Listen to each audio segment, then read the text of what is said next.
ये वाला एपिसोड शुरू होता है शाओशांग की मॉम युवानी से, जिसे पता चल चुका है कि शाओशांग को कुछ भी पढ़ाई लिखाई नहीं आती। वो बोलती है कि वो उसे खुद सब कुछ पढ़ना लिखना सिखाएगी। तो हेलो गाइस, वेलकम बैक। कैसे हैं आप सब? हम वापस आ गए हैं लव लाइक द गैलेक्सी के न्यू एपिसोड्स की एक्सप्लेनेशन के साथ। अगर आप लोगों को चाइनीज कॉस्ट्यूम ड्रामास पसंद हो और एक मैजिकल स्टोरी जानने का शौक हो तो दी ब्लू विस्पर की एक्सप्लेनेशन वीडियो को देख सकते हैं। कहानी पे आ जाते हैं। घर में डिस्कशन चल रहा होता है मेन हाउस से रिलेटेड। ये बात हो रही होती है कि बड़े कमरे में जहाँ सेकंड मैडम रहती है वहाँ अब से चंगशी की फैमिली रहेगी, क्योंकि वो हॉल बड़ा है और चंग फैमिली के बड़े बेटे को वहाँ होना चाहिए। इस घर में लैंडिंग फेस्टिवल पे ओल्ड लेडी का छोटा बेटा और बहू भी आने वाले हैं। साथ ही चंगशी के दोनों बेटे भी आ रहे हैं, यानी शाओशांग के भाई। ऐसे इनकी फैमिली बड़ी हो जाएगी तो इन्हें मेन हाउस की नीड होगी। Introduction time. ये है चंग चंग, सेकंड मैडम के हस्बैंड, ओल्ड लेडी के सेकंड बेटे और चंगशी के छोटे भाई। ये आदमी डिसेबल्ड है और इसे चलने के लिए स्टिक्स का सहारा लेना पड़ता है। चंगचंग को बुक्स रीड करने का शौक है। ये है यांग यांग, चंगचंग और सेकंड मैडम की बेटी। सेकंड मैडम अपने रूम में जाकर अपने हस्बैंड चंगचंग और बेटी यांग यांग को बातें सुना रही होती है। बेचारा चंगचंग उसे कुछ भी नहीं बोलता। इतने में बाहर शाओशांग आती है और सेकंड मैडम को आइडिया देती है। वो बोलती है कि उसकी मॉम उसे ठीक से ट्रीट नहीं करती, इसीलिए वो अपनी मॉम से बदला लेना चाहती है और वो मॉम से ऐसे बदला लेगी जब सेकंड मैडम उसी रूम में रहेगी। वो उसे पहाड़ी वाले बाबा के नाम से यहाँ रुकने को बोलती है। अगले दिन सेकंड मैडम ओल्ड लेडी को बोलती है कि उसके पहाड़ी वाले बाबा ने बोला है कि मेन हॉल में रहने से बच्चा पैदा होगा। तो कसम खाते हुए कहती है कि जब तक उसे बेटा पैदा नहीं होगा वो मेन हॉल में ही रहेगी, उसको बिल्कुल भी नहीं छोड़ेगी, वहाँ से बाहर ही नहीं आएगी। वो लेडी मान जाती है क्योंकि पहाड़ी वाले बाबा से तो उसकी भी बहुत मदद हुई थी। सेकंड मैडम बाद में युवानी को बोलती है कि शाओशांग ने ही उसे पहाड़ी वाले बाबा के नाम का आइडिया दिया था। युवानी ये सुनकर गुस्सा होती है और जाकर शाओशांग को पूछती है कि उसने ऐसा क्यों करा। शाओशांग बताती है कि उसने ये सब सेकंड मैडम से बदला लेने के लिए करा है। वो बोलती है कि हम लोग तो वैसे भी यहाँ से न्यू घर में शिफ्ट हो रहे हैं, तो अच्छा है ना, सारी जिंदगी सेकंड मैडम यहाँ तड़पती रहेगी। युवानी हैरान होती है क्योंकि वो लोग शिफ्ट जरूर हो रहे थे, मगर उसने ये बात किसी और को बताई नहीं थी। शाओशांग कहती है कि उसने तो अंदाजा लगाया। ओल्ड लेडी के भाई को शहर से बेदखल किया जा रहा है। लिंग बुई कहता है कि शाओशांग के उन पे एहसानात हैं, अगर वो नहीं होती तो ये आदमी कभी पकड़ा ही नहीं जाता। इसीलिए वो आखिरी बार चंग फैमिली के लोगों को उस आदमी से मिलने दे रहा है। जब ये आदमी वहाँ आता है तो ओल्ड लेडी और ये आदमी मिलकर बहुत ड्रामा करते हैं। देन ओल्ड लेडी उसे और उसके खानदान को चंग फैमिली के लोगों और घर से दूर रहने को बोलती है। वो कहती है कि आज आखिरी बार हम लोग तुम्हें गुड बाय कहने आए हैं, इसके बाद हमें भूल जाना। वो थोड़ा गुस्से वाले मूड में आ जाता है और पहले तो शाओशांग को बहुत बातें सुनाता है, फिर ओल्ड लेडी और सेकंड मैडम के बारे में सबको बता देता है कि ये दोनों बचपन से ही शाओशांग को तंग करते थे। आखिरी सीन में हिज मैजेस्टी की तरफ से चंगशी को डिक्री मिलती है। अब उसे मार्किस का टाइटल दिया जा रहा है, उसका प्रमोशन होगा और साथ ही एम्पायर उसको एक अच्छा और बड़ा घर दे रहे हैं। साथ ही एम्पायर ने उसे बहुत सारे इनाम भी दिए हैं, जिसमें से ज्वेलरी वगैरह वो अपनी मॉम को दे देता है और बुक्स चंगचंग को। याद है ना, उसे पढ़ने का शौक है। सेकंड मैडम एक्साइटेड थी कि अब वो लोग न्यू घर में जा रहे हैं, मगर उसके सारे सपने टूट जाते हैं जब उसे पता चलता है कि वो लोग इसे कहीं नहीं ले जा रहे। चंगशी कहता है कि सेकंड मैडम ने तो कसम खाई थी ना कि वो आखिरी दम तक इसी घर में रहेगी। सेकंड मैडम गुस्से में जाकर शाओशांग को सुनाती है कि ये सब उसकी वजह से हुआ है, मगर युवानी और चिंगसोंग वहाँ आ जाते हैं और सेकंड मैडम को वहाँ से निकलना पड़ता है। चिंगसोंग के बारे में थोड़ी बात कर लेते हैं क्योंकि आगे जाकर स्टोरी में चिंगसोंग का बड़ा रोल हो सकता है। कि लड़की सालों से युवानी के साथ है, वैसे तो उसकी असिस्टेंट है, मगर युवानी उसे अपनी बहन की तरह ट्रीट करती है। चिंगसोंग काफी होशियार है और गलत चीजों को डिटेक्ट कर लेती है। सीन शिफ्ट होकर आता है सेकंड मैडम के रूम में, जहाँ वो अपने हस्बैंड को डिसेबल होने पर बातें सुना रही थी। बहुत ज्यादा इंसल्ट भी कर रही थी। उसे लगता है कि उसका हस्बैंड डिसेबल्ड है, इसीलिए कुछ अचीव नहीं कर पाता। कुछ देर बाद वो बुक्स उठाकर अपने हस्बैंड को मारने लगती है। इतने में युवानी कुछ गार्ड्स और चिंगसोंग के साथ उसके रूम में आ जाती है। चाओ यांग चिंगसोंग से छंग छंग को लेकर दूसरे रूम में जाने को बोलती है और खुद सेकंड मैडम को कह देती है कि वो पूरी जिंदगी या तो इसी घर में रहेगी या फिर अपने घर जाकर। अब वो लोग इस औरत से रिश्ता खत्म कर रहे हैं। युवानी कहती है कि उसे सब पता है कि जब वो यहाँ नहीं थी तो सेकंड मैडम शाओशांग पे कितना जुल्म करा करती थी। ऑल्सो सेकंड मैडम ही ने ओल्ड मैडम को कहकर शाओशांग को यहाँ रोका था, जिस वजह से युवानी और चंगशी ने अपनी छोटी बच्ची इन्हीं के हवाले छोड़ दी थी। चंग फैमिली ने गा फैमिली को अपने घर बुलाया है। गा फैमिली सेकंड मैडम की फैमिली है। ये लोगों ने उन्हें इसीलिए बुलाया है ताकि वो लोग आकर सेकंड मैडम को ले जाएं। पूरी फैमिली बाहर जाकर उनको रिसीव करती है बहुत ही इज्जत के साथ। गा फैमिली से सेकंड मैडम के फादर और सिस्टर इन लॉ आते हैं। सेकंड मैडम के फादर उससे बहुत अलग थे। पूरी फैमिली बहुत अच्छी है और रिस्पेक्टेड भी। शाओशांग अपने रूम में चली जाती है क्योंकि उसे लगता है कि वहाँ उसकी कोई जरूरत नहीं है। इतने में युवानी आती है, उसे डांटती है और कहती है कि सब नीचे है तो तुम्हें भी प्रेजेंट होना चाहिए। सेकंड मैडम की सिस्टर इन लॉ यांग यांग को समझाती है कि उसे अब यहाँ अपनी माँ के बिना ही रहना होगा। इतने में शाओशांग और युवानी आते हैं। थोड़ी देर बातचीत होती है। फिर शाओशांग को वो औरत सैड लग रही थी तो वो उसे बटर मिल्क ऑफर करती है। कुछ देर बाद जब युवानी और शाओशांग अकेले होते हैं तो युवानी अपनी बेटी शाओशांग से कहती है कि तुमने उस औरत को बटर मिल्क क्यों ऑफर करा? तुमने यांग यांग की लाइमलाइट चुराई है। खैर, ना तो ये बात शाओशांग को समझ आए और ना ही मुझे कि किसी को कुछ ऑफर करने से किसी की लाइमलाइट कैसे खराब होगी, मगर शायद होता होगा ऐसा कुछ। अगली सीन में पूरी चंग फैमिली एक्सक्लूडिंग ओल्ड लेडी गा फैमिली को ड्रॉप करने गए थे। वहाँ पता चलता है कि चंग चंग भी पढ़ाई करने के लिए दूर जा रहा है। शाओशांग काफी दुखी थी क्योंकि उसकी मॉम उसकी जगह यांग यांग को प्यार कर रही थी और उसे फेवर भी ज्यादा देती है। गलती यहाँ यांग यांग की नहीं है, ना ही शाओशांग की है, शायद युवानी की भी नहीं। वो अपनी बेटी को ट्रेन करना चाहती है और हमारी एशियन फैमिलीज में तो वैसे भी सबको दूसरों के बच्चे ही पसंद आते हैं।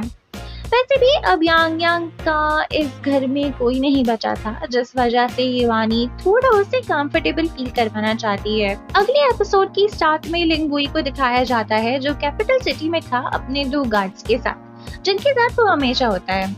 उसे ऊपर से एक कैरेज दिखता है जो थोड़ा फेमिलियर लग रहा था। उसका एक गार्ड उसे बताता है कि ये चंग हाउसहोल्ड का कैरेज उसको फोर्थ लेडी की पड़ी है क्योंकि उसे वो अच्छी लगती है। वो अपने गार्ड्स को कहता है कि हम कैपिटल सिटी में आए हुए हैं तो न्यू ईयर भी यहीं मना लेते हैं। सबके ड्रेसिंग को देखकर लग रहा था जैसे सर्दियां आ गई हैं।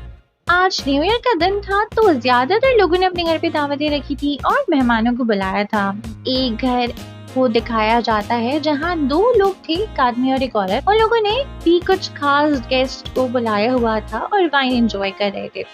इतने में लिंगबुई वहाँ आ जाता है और हम लोगों को पता चलता है कि लिंगबुई इनका बेटा है। लिंगबुई वैसे यहाँ केस के लिए आया था मगर फैमिली ड्रामे का पार्ट बनना पर उसके डैड उससे यहाँ रुकने को और मेहमानों के साथ बैठने को बोलते हैं, जिसपे वो उन्हें बातें सुनाते हुए कहता है कि फैमिली का साथ होना चाहिए तो फिर मेरी माँ कहाँ पर है? ऐसा लग रहा था कि जो औरत लिंगबुई के फादर के साथ इस वक्त मौजूद है वो शायद उसकी स्टेप मॉम होगी। इतने में एक प्रिंसेस आ जाती है जिसका रिश्ता लिंगबुई के साथ फिक्स था। लिंगबुई उसे साफ साफ कह देता है कि वो उसमें इंटरेस्टेड नहीं। वो बोलता है कि उसे एक ऐसी लड़की का इंतजार है जो उसे समझ सके। अगर मिले तो ठीक है, वरना मैं कभी शादी ही नहीं करूंगा। वो वहाँ से ये सब बोलकर चला जाता है और प्रिंसेस का मूड भी अपसेट हो जाता है। शाओशांग को दिखाया जाता है जो अपने न्यू घर में शिफ्ट हो गई थी। ये घर बहुत ही अच्छा और बड़ा है जहाँ ये सब आराम से रह सकेंगे। शाओशांग को हॉल में कुछ वुड्स दिखती हैं जिससे वो स्विंग बनाने की कोशिश करती है। उसकी मॉम आती है, उसको थोड़ा डांटती है और बोलती है कि ये सिर्फ कारपेंटर का काम है, तुम पढ़ाई करो। उसकी मॉम वैसे ये सब देखकर थोड़ा इम्प्रेस तो हो ही गई, लेकिन जताती नहीं है। इस एपिसोड में फाइनली शाओशांग के दोनों भाई चंग शाओगोंग और चंग सोंग, साथ ही ओल्ड लेडी का थर्ड बेटा चंग जी और बहू आ जाते हैं वापस कैपिटल सिटी में। ऐसा लग रहा था जैसे ओल्ड लेडी थर्ड अंकल की वाइफ को ज्यादा पसंद नहीं करती। शाओशांग के दोनों भाइयों को दिखाया जाता है, वो शाओशांग के पास आ जाते हैं और दोनों ही अपनी बहन से बहुत अच्छे से बातें करते हैं। दोनों शाओशांग की तरह केयरफ्री हैं, तीनों की बहुत अच्छी बॉन्डिंग भी हो गई है। वो लोग अपनी बहन से पहली बार मिल रहे थे, इसीलिए ज्यादा पैम्पर भी कर रहे थे। ओल्ड लेडी की नजर में तो सिर्फ फोटो और लड़कों की ही इम्पोर्टेंस थी, लड़कियां उनके लिए कुछ नहीं थी। न्यू ईयर का इवेंट होता है जिसमें शाओशांग की मॉम थोड़ा थर्ड अंकल की वाइफ के साथ शाओशांग और यांग यांग से रिलेटेड बात कर रही थी। वो कह रही थी कि यांग यांग बहुत ही वेल मैनर्ड और अच्छी लड़की है, जबकि शाओशांग ऐसी नहीं है। वो सेकंड मैडम के इन्फ्लुएंस की वजह से उसके जैसी हो गई है। ये सब शाओशांग भी सुन लेती है, वो अपने दोनों भाइयों के साथ ही थी। कुछ दिन बाद शाओशांग के दोनों भाई उससे बहुत सारे गिफ्ट्स देते हैं उसका मूड अच्छा करने के लिए, और कुछ पढ़ने लिखने की चीजों के बारे में बात कर रहे थे। शाओशांग के पास जो भी टूल्स थे और बुक्स थी वो सब पुरानी थी। उसका भाई शाओगोंग उसे कहता है कि उसके पास एक बहुत ही अच्छा राइटिंग टेबल है। शाओशांग अपनी मेड लियांगफांग को बोलती है कि वो राइटिंग टेबल लेकर आए। हेड ली यांग यांग को बोलती है कि उसे अपनी पोजीशन को संभालना होगा, वरना सब कुछ शाओशांग को मिल जाएगा। पता नहीं इस औरत के साथ क्या मसला है। अब तो सेकंड मैडम भी नहीं रही इस घर के अंदर, लेकिन हेड ली के प्लान्स नहीं खत्म हो रहे हैं। यांग यांग उसकी बातों में नहीं आती और इग्नोर करती है। फिर भी हेडली जाकर एक दूसरी मेड को कहती है कि उन्हें ही अपनी लेडी यानी यांग यांग के लिए कुछ करना होगा, वरना अगर यांग यांग को घर से निकाल दिया तो उनको भी जॉब से निकाल देंगे। शाओशांग की जो मेड है उसका नाम है लियांगफांग। तो लियांगफांग राइटिंग टेबल को लेकर जा रही थी। वहाँ यांग यांग की वही वाली मेड जिसे अभी हेडली ने पट्टी पढ़ाई थी वो आती है, और यहाँ कुछ होता है, जो भी होता है वो आपको आगे समझ आ जाएगा। कुछ देर के बाद दोनों साइड की मेड्स की हालत खराब थी, बाल बिखरे हुए थे। लियांगफांग यांग यांग की मेड को एक थप्पड़ लगा देती है जो फर्स्ट मैडम देख लेती है।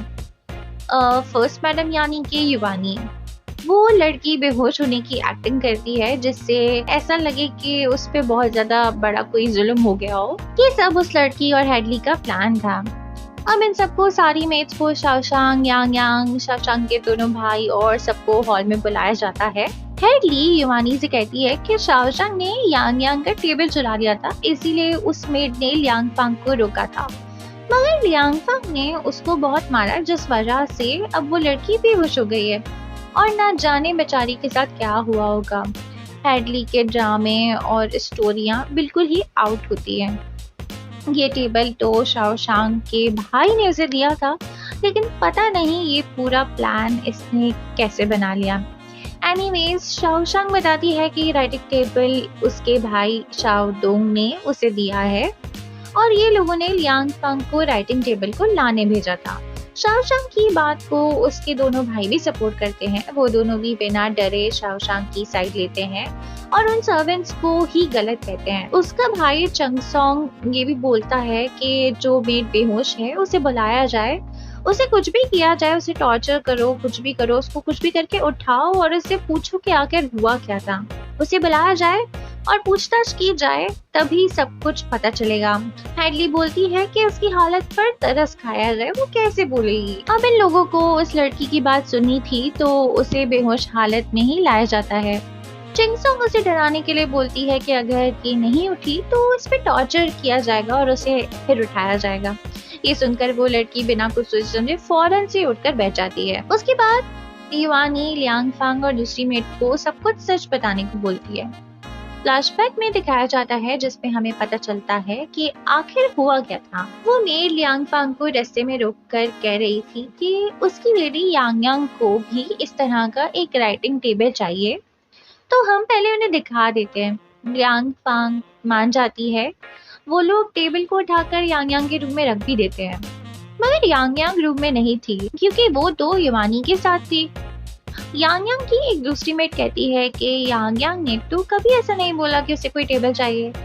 लियांग फंग को फौरन से शक हो जाता है और वो बोलती है कि अगर आपकी लेडी यहाँ नहीं है तो हम टेबल को लेकर जा रहे हैं। मगर यांग यांग की मेड उसे वो टेबल नहीं ले जाने देती, बोलती है कि ये टेबल हमारी लेडी का है, जिस वजह से उन दोनों का झगड़ा स्टार्ट हो जाता है। यांग यांग माफी मांगती है और बोलती है कि उसकी सर्वेंट को माफ कर दिया जाए, वो उन्हें ट्रेन कर लेगी।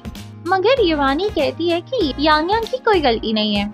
वो अपने बेटे को बोलती है कि अगर वो कोई चीज अपनी एक बहन शाओशांग के लिए लाया है तो उसे वही चीज यांग यांग के लिए भी लानी चाहिए।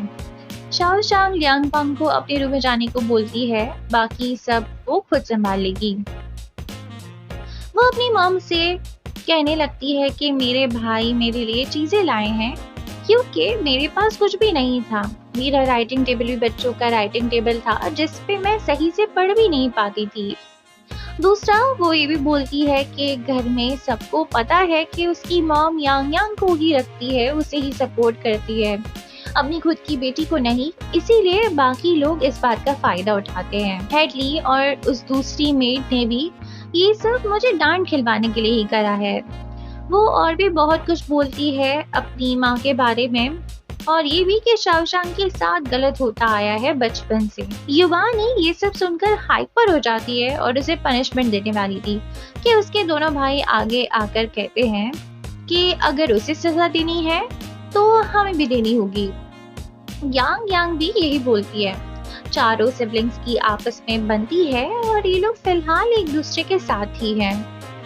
वहाँ थर्ड मैडम भी बैठी थी, वो बहुत ही होशियार है। वो पेट दर्द का बहाना करके युवानी को ले जाती है और समझाती है कि ये सिर्फ यांग यांग के बारे में सोचना ठीक नहीं है, उसको अपनी खुद की बेटी के बारे में भी सोचना चाहिए। वो उसे कहती है कि मैं जाकर अभी बच्चों को बोल देती हूँ क्योंकि मम की तबीयत खराब हो गई है और उन्हें कोई सजा नहीं दी जा रही।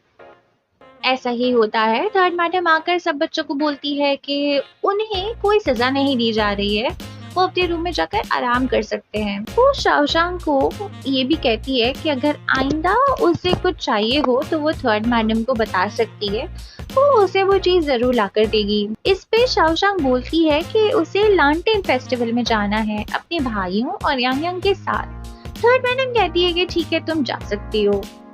हमें ये तो समझ आता है कि चंग फैमिली के सिबलिंग्स एक दूसरे के दुश्मन नहीं है, जल्दी नहीं है एक दूसरे से। लांटेन फेस्टिवल का दिन आ जाता है और सब लोग कैपिटल सिटी में बाहर निकले हुए हैं इस फेस्टिवल को सेलिब्रेट करने के लिए। यहाँ पे पूरी की पूरी चंग फैमिली भी आई हुई है। यहाँ में युवानी सिर्फ यांग यांग को ही ज्यादा कंफर्टेबल फील करवा रही होती है, उसके लिए चीजें खरीद रही होती है, उसको दूसरा सामान भी दिखा रही होती है। अभी थोड़ी देर पहले इसी युवानी ने कहा था कि अगर शाओशांग का भाई अगर एक चीज अपनी बहन को दे रहा है तो उसे यांग यांग के लिए भी लेना चाहिए। तो ये रूल युवानी के खुद के ऊपर एप्लीकेबल नहीं होता होगा शायद। खैर, ये देखकर शाओशांग के दोनों भाई और उसके पापा उसे कंफर्टेबल फील करवाने के लिए घुमाने ले जाते हैं। कुछ देर बाद वो बाकी सबसे अलग हो जाती है और कुछ न्यू लोगों से जाकर मिलती है। अब ये जो भी न्यू लोग हैं इन्हें हम दूसरी वीडियो में कवर कर लेंगे ताकि अच्छे से समझ आ सके। इसके अलावा लिंगवुई भी कुछ इन्वेस्टिगेशन कर रहा है साथ साथ, जिसका कनेक्शन इन सब से भी है। कैरेक्टर्स इस ड्रामे में ऑलरेडी बहुत ज्यादा है और आगे जाकर और भी आने वाले हैं ज्यादा डिटेल में, और हर छोटी छोटी कॉन्वर्सेशन को वीडियो में ऐड नहीं करा है, सिर्फ मेन स्टोरी तक ही रहने दिया है ताकि सब कुछ समझ आ सके। ये वीडियो पसंद आई हो तो चैनल को सब्सक्राइब और वीडियो को लाइक शेयर करना मत भूलना। मिलती हूँ अगली वीडियो में, तब तक के लिए गुड बाय।